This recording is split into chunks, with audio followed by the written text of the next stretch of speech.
समुद्र मंथन और भगवान शिव का नीलकंठ अवतार एक समय की बात है। देवताओं और असुरों के बीच निरंतर युद्ध हो रहे थे। हर बार देवताओं को शक्ति की कमी के कारण हार का सामना करना पड़ता। तब सभी देवता भगवान विष्णु के पास पहुंचे और समाधान पूछा। विष्णु भगवान ने कहा, यदि तुम अमृत पाना चाहते हो तो असुरों के साथ मिलकर क्षीर सागर का मंथन करो।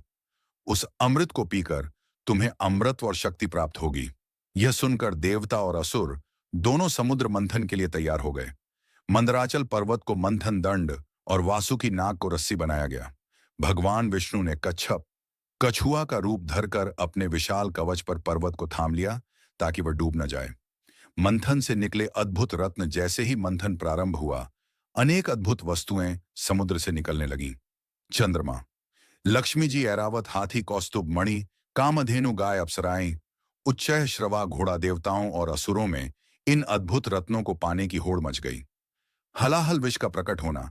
लेकिन तभी समुद्र मंथन से ऐसा भयंकर द्रव्य निकला जिसकी ज्वाला ने सबको भयभीत कर दिया। यह था हलाहल विष। इसका प्रभाव इतना तीव्र था कि इसकी भाप से आकाश धुंधला गया, धरती जलने लगी, नदियां सूखने लगीं और प्राणी तड़पने लगे। देवता हों या असुर, सभी इसकी ज्वालाओं से व्याकुल हो उठे। देवता असुर घबराकर ब्रह्मा जी और विष्णु भगवान के पास गए, परंतु यह विष इतना घातक था कि उसका समाधान उनके पास भी नहीं था। तब सभी ने एकमत होकर कहा, सृष्टि की रक्षा केवल महादेव ही कर सकते हैं। शिव की करुणा। सब देवता कैलाश पर्वत पर भगवान शिव की शरण में पहुंचे और हाथ जोड़कर प्रार्थना की, हे भोलेनाथ, संसार जल रहा है, कृपया इस भयानक विष से हमें बचाइए। केवल आप ही इसके योग्य रक्षक हैं। भगवान शिव करुणामय हैं। वे हमेशा अपने भक्तों और सृष्टि के कल्याण के लिए तत्पर रहते हैं। उन्होंने बिना किसी विलंब के उस भयंकर विष को अपने कर में लिया और पी गए। पार्वती जी की सावधानी। जब भगवान शिव ने विष पिया तो उनकी कंठ से आग सी निकलने लगी। ये देखकर माता पार्वती ने तुरंत उनका गला पकड़ लिया ताकि वह विष उनके शरीर में नीचे न उतर सके।